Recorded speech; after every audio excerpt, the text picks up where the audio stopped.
Welcome back to True Crime Pulse, where we dive deep into some of the most unsettling and tragic true crime stories. Today, we'll be exploring the chilling case of Matthew, a 19-year-old who's facing life in prison for the brutal murder of 15-year-old Alex.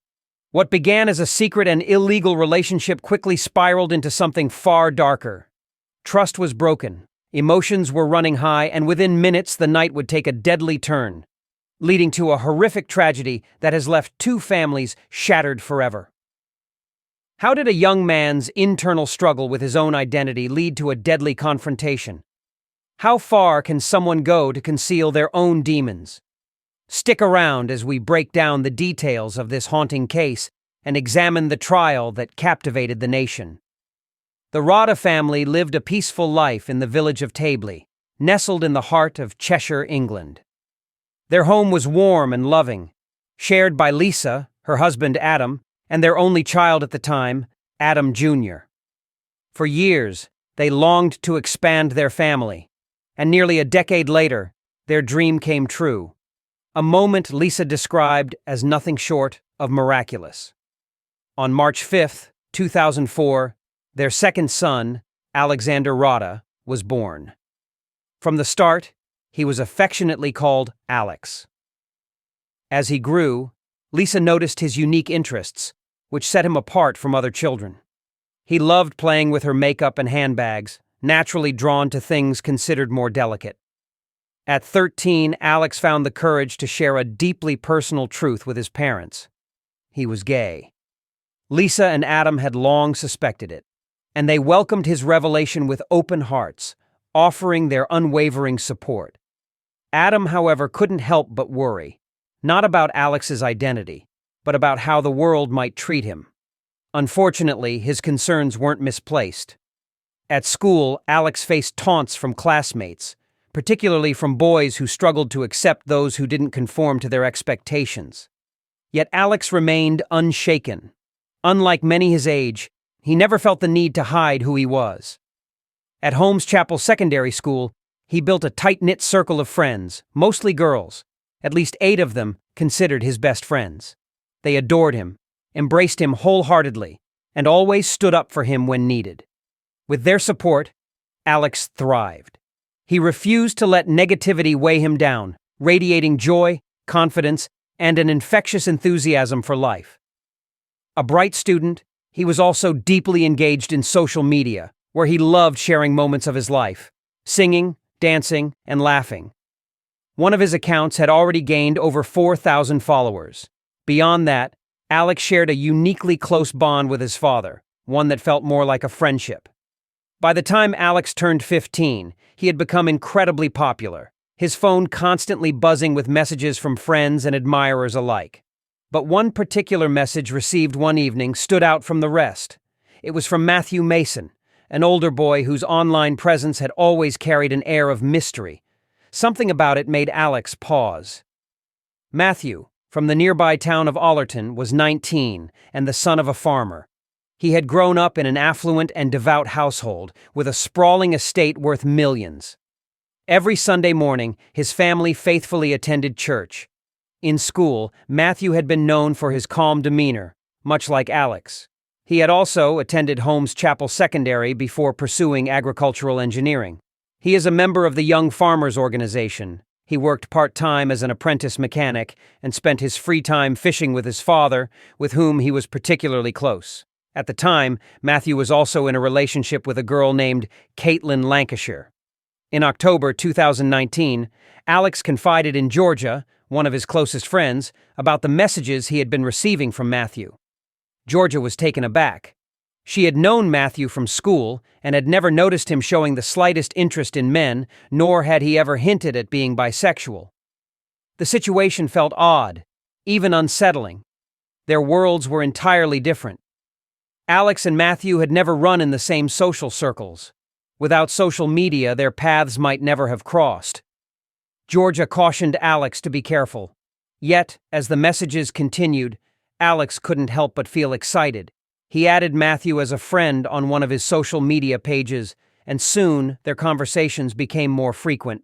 For Alex, this felt like the beginning of something special, his first experience with love. Alex had never been in a relationship before, and the experience felt exhilarating, like stepping into a completely new world. His friends were thrilled when they learned he was finally exploring deep emotions. At first, the exchanges between Alex and Matthew were harmless, just casual messages. But over time, their conversations became more flirtatious, turning into something more intimate. Matthew complimented Alex on his appearance, and soon they started sharing photos. One night, after having too many drinks at a bar, the 19-year-old made a reckless decision. He sent Alex an explicit photo of himself. According to Alex's friends, he had a habit of not fully grasping the seriousness of situations, often treating them as jokes. So, to some extent, he perceived it as part of a flirtatious game. However, things escalated when Matthew sent a video of himself in a compromising act. As their virtual relationship intensified, Matthew suggested they meet in person, offering to pick Alex up from his house. But Alex refused, explaining that his father wouldn't allow it. Still, they continued exchanging hundreds of messages. Curious to learn more about Matthew, Alex decided to dig deeper into his social media accounts. What Alex discovered left him feeling betrayed. Matthew was already in a relationship. The realization sent a wave of frustration and distrust through him, making him question everything they had shared. Determined to confront the truth, Alex reached out to Matthew's girlfriend, Caitlin, the same girl featured in multiple posts on his social media. On November 3rd, the 15-year-old messaged Caitlin, asking if she was dating Matthew. When she confirmed it, he didn't hold back. He revealed their secret relationship, which had been going on for the past 2 to 3 weeks. Caitlin was stunned. Alex detailed their explicit exchanges, including moments when he had tried to set boundaries. He admitted that he had only discovered Matthew's relationship after following him online. According to media reports, jealousy played a major role in Alex's decision to expose the affair. An hour after speaking with Caitlin, he confronted Matthew directly, furious at the deception. "You have someone who loves you," Alex messaged. "So why did you need to talk to me at all?" He demanded that Matthew tell Caitlin the truth, insisting she deserved honesty after 2 years together. But Alex had already forced the truth into the open. For Matthew, raised in a deeply religious and traditional family, the exposure of his secret was terrifying. Panic set in. He called Caitlin, denying everything and claiming Alex was lying. From that moment, their dynamic took a dark turn. Feeling cornered, Alex threatened to leak an explicit photo he still had of Matthew. On that same day, Matthew added Alex as a beneficiary to his bank account and transferred him just over $60. By then, Caitlin had already broken up with him.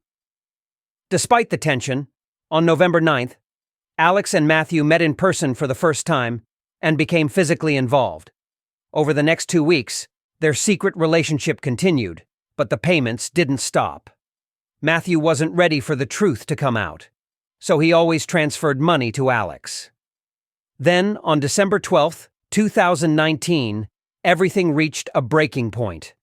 After weeks of threats and pressure, Matthew snapped. That cold, rainy night, he picked Alex up from his house and drove him to a secluded, forested area near Altrincham, under the pretense of another intimate encounter. But once they arrived, Matthew unleashed his rage, attacking Alex mercilessly with a wrench he had brought.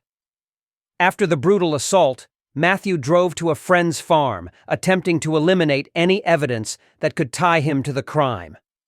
As part of his alibi, he later went to 2 different bars, meeting up with friends as if nothing had happened. At one of the bars, he took a selfie and posted it on social media, further cementing the illusion of a normal night out. Later, to solidify his cover story, he snapped a picture of himself lying in bed, smiling, his bare torso exposed. He sent the image to Caitlin.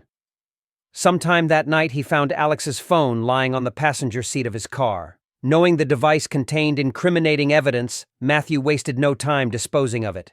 As the night wore on, he made a chilling return to the forest, dragging Alex's lifeless body toward the roadside. He tried, again and again, to lift him into his car, but after several failed attempts, he abandoned the effort, leaving Alex behind without a second glance. By then, Alex's parents were frantic, their unease growing with every unanswered call. When their son failed to return home, they reported him missing, launching a desperate search involving police, friends, and family. At exactly 12:35 a.m., a Cheshire police officer texted Matthew, requesting he get in touch regarding Alex's disappearance.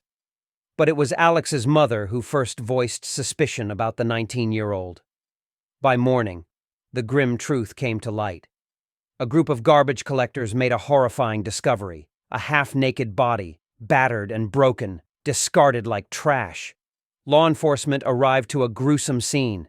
Alex had suffered at least 15 savage blows to the head in what authorities described as an act of pure brutality. Matthew hadn't expected to be caught so soon, but a single witness had unknowingly sealed his fate.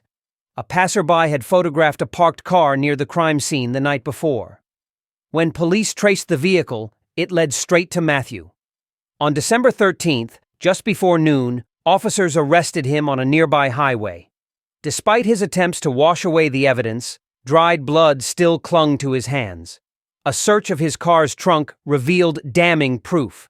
A blood-stained green sweater, a padded jacket that had belonged to Alex, and the very wrench used in the attack were wrapped in a garbage bag. With the evidence stacked against him, Matthew was taken into custody and formally charged. As investigators unraveled the tragic relationship between Alex and Matthew, they discovered a story laced with secrecy, manipulation, and betrayal. Their digital exchanges painted a disturbing picture. Frequent discussions about money, leading up to a final, fateful conversation just before the murder. Bank records confirmed that Matthew had paid Alex a total of $2,500, allegedly to keep their affair secret, with the last transaction of $130 sent just 5 days before the killing. Adding yet another layer of darkness, it was revealed that shortly before Alex's death, he had an unsettling encounter with Matthew's mother. She had unexpectedly walked in on them during an intimate moment. Disturbed, Alex later confided in a friend, describing his discomfort and even the physical pain he had endured after the incident. In a half-joking manner, his friend teased him, calling him a prostitute. Alex's only response? He simply repeated the word, money. As the investigation deepened, chilling new details emerged. Matthew's internet search history revealed the disturbing thoughts he had been harboring all along. Matthew had researched methods of taking a life, conducting chilling online searches that included inquiries about pushing someone down the stairs, poisons, and unsolved missing person cases in Cheshire. According to one of Alex's friends, when Matthew first contacted Alex to arrange their final meeting, Alex had been excited. However, after a second phone call, his excitement turned to unease. He even messaged his friend, questioning whether it was strange that the meeting location was a special, secret place. Though a sense of dread settled in, Alex ultimately agreed to go, likely because he needed the money.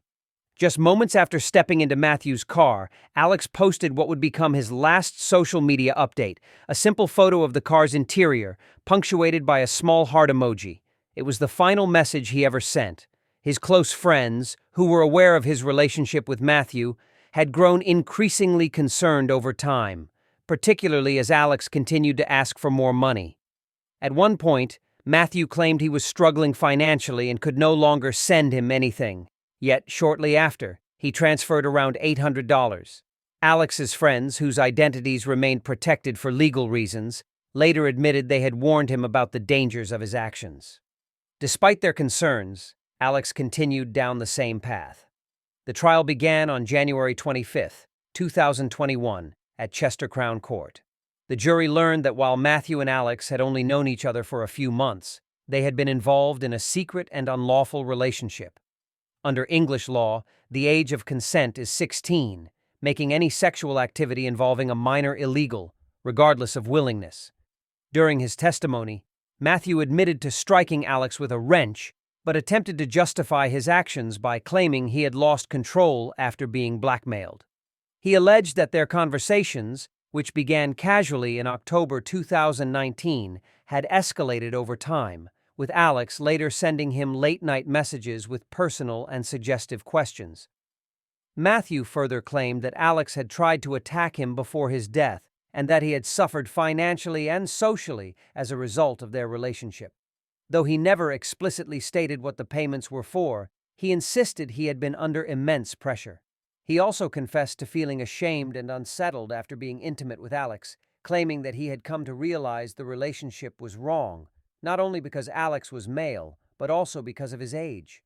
As the trial unfolded, prosecutors presented the full details of Alex's conversations with Caitlin, Matthew's girlfriend at the time, further unraveling the disturbing truth behind the crime. One of the detectives strongly rejected Matthew's claim that the murder had been impulsive.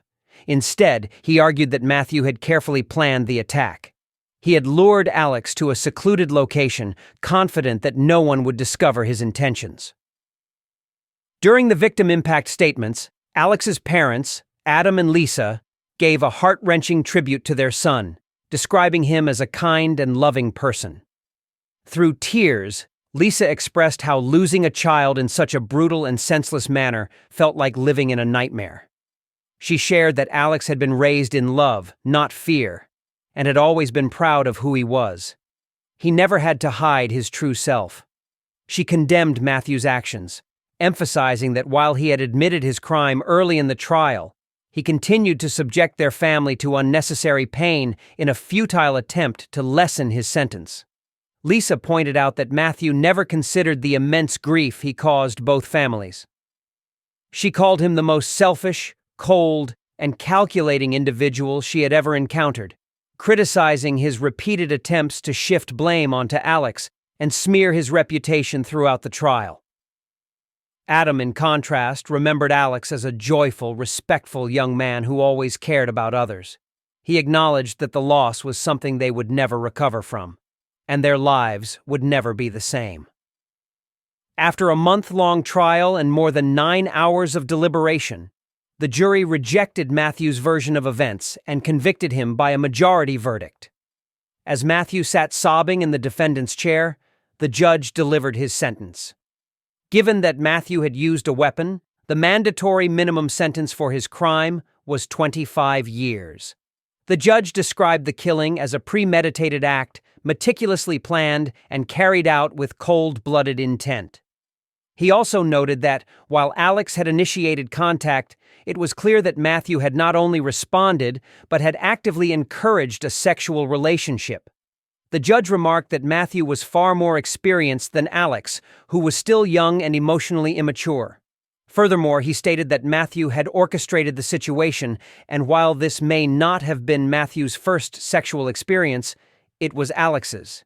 The judge concluded that Alex had been naive in making demands, but those demands were a result of the sexual offenses Matthew had inflicted upon him. The responsibility for what happened lay solely with Matthew.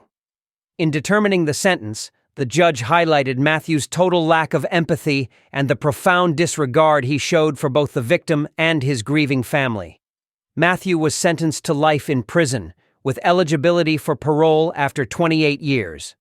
Despite the gravity of the crime, Matthew's defense team filed an appeal against the sentence.